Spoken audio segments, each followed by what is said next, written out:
Hi, you two. Welcome back. It's our first computing lesson of Spring 2, and today we're going to be learning about searching and what that means on the internet. So today we're going to be looking at some key terms and really making sure that by the end of this lesson we can define the key terms when we're searching and using the internet. I'm going to share my screen.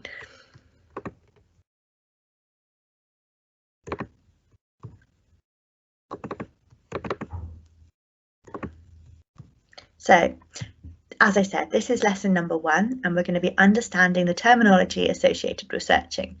So to be successful today, you need to be able to recall, which means know the meanings of the key internet terms. And at the end, you're going to complete a quiz. So there's 5 real terms that we're going to be focusing on today, and they are browser, internet, World Wide Web, website, and web page. Brilliant, well done. Now, normally with star words, I would go through what each of these words means, but that's the main content of today's lesson. So I'm going to come back to this slide at the end. So what is the internet? The internet is a global network of computers. It's millions of computers around the world that are all connected. Every computer on the internet is connected by actual wires, Ethernet cables, phone lines, and fibre optic wiring. If we're using a games console and we're connecting up with other people, we might be using the internet for the smart meter in our home that's measuring the amount of energy that we're using. We might be using it on our mobile phones on something such as an app like WhatsApp to message our friends. So the internet is all of the devices that connect up together. Okay, the World Wide Web is just one part of the internet, and that's one of the ways that we can search. So if I click on here, and this is a browser, this is Chrome that you can see down the bottom here. If I click on the browser, it will automatically open it up to the home page that I've got set, which is our Arc Franklin Primary. If I go to Google, this is a browser, a search website, so a website that I can use to search for information. So I might like to search for some information about pandas. So I type pandas in and I search. So I would like to see some images of pandas, so I'm going to click on images. And as you can see here, there's lots of pictures of pandas come up. So I can use this Google search browser to find pictures of pandas, information about pandas, videos of pandas, and lots of other different subjects as well. But I particularly do like pandas. So that is the World Wide Web and the internet. It's where we are searching and using a part of the internet to find information. So a browser is a tool that helps us to access the World Wide Web. Can you think of any well-known browsers? Now, I've already given you a bit of a clue. I've already told you that Chrome is a browser. Can you think of any others? You may like to pause this video. If you don't know any, that's absolutely okay.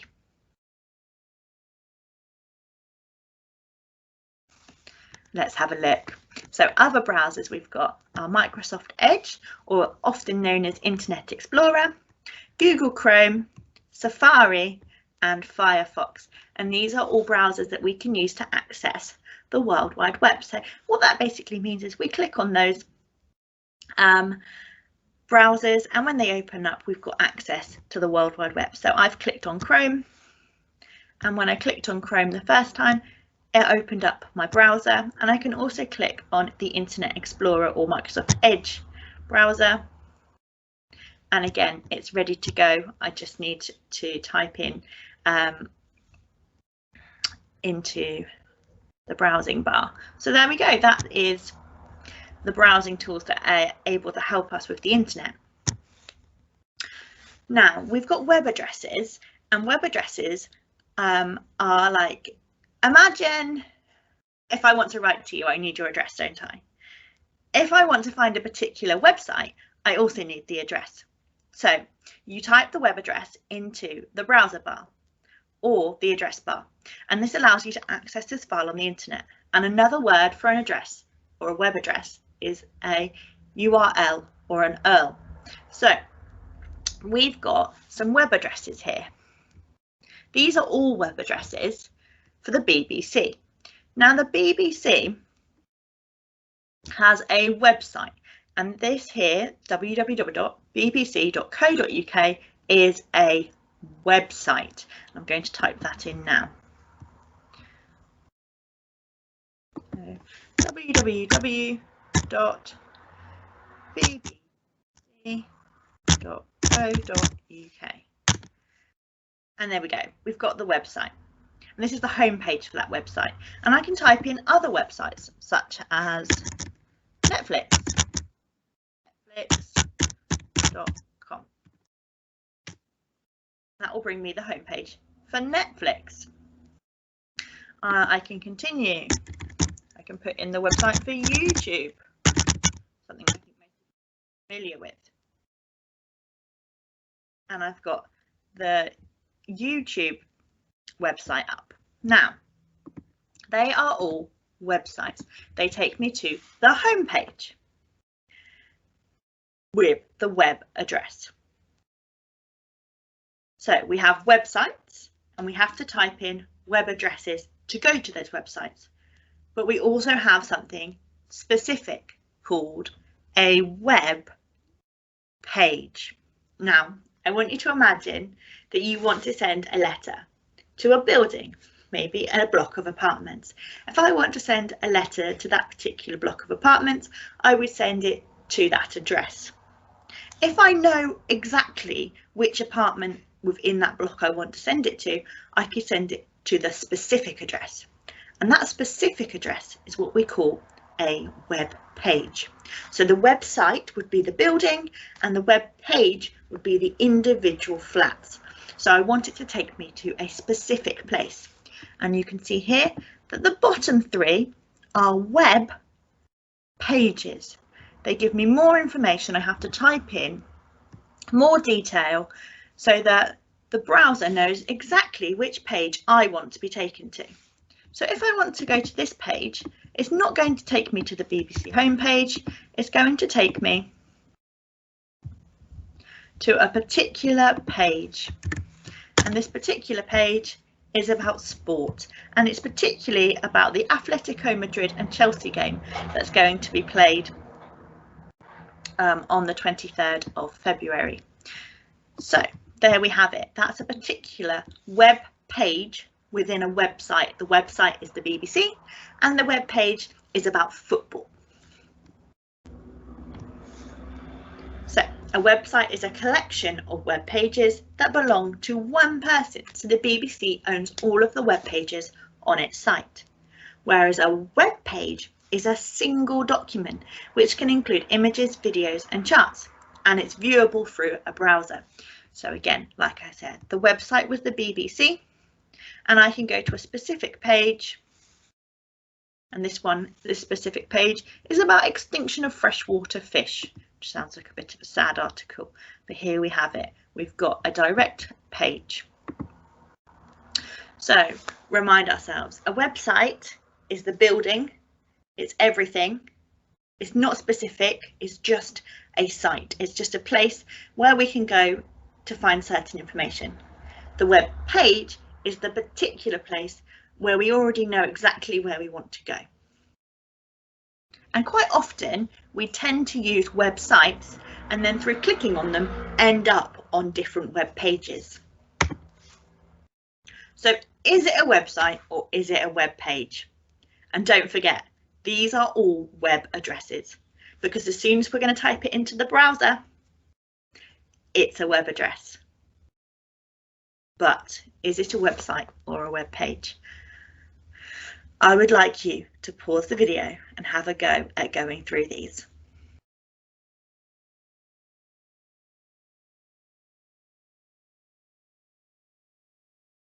Welcome back.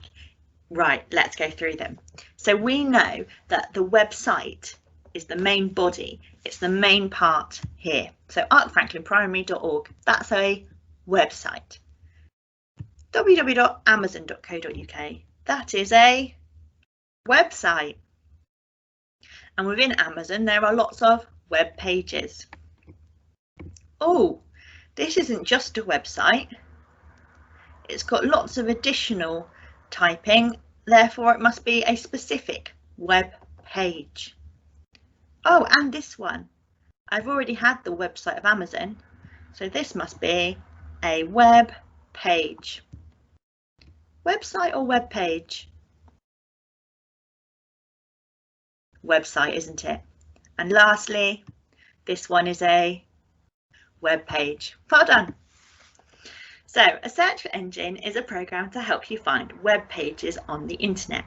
So a search engine doesn't just take you to the website, it tries to take you deeper. It tries to take you to the particular piece of information you're looking for.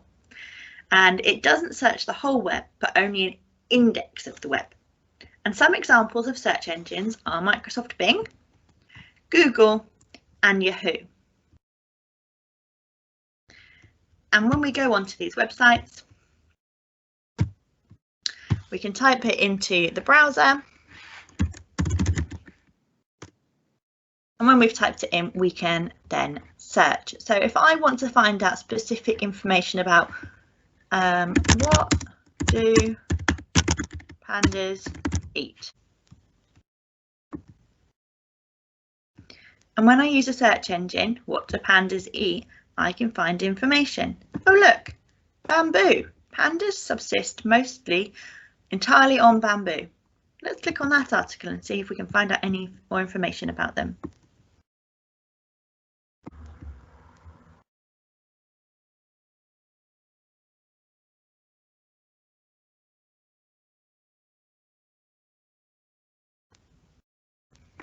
And here's the information that we were looking for.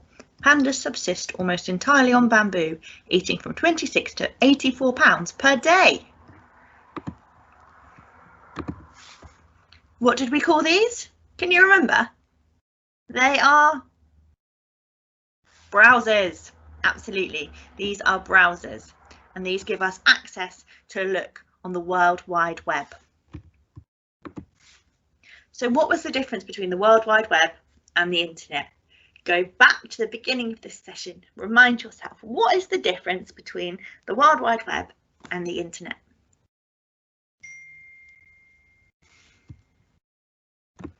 Absolutely. The World Wide Web is just one part of the internet, and the internet also includes any other way of connecting up to the internet's network, whether that be emails, instant messages, or multiplayer gaming. It's now time to complete your independent task. Throughout this lesson, you should have had all the information you need to complete this worksheet. If you struggle, feel free to go back over the video and watch parts of it again. Can't wait to see you next week.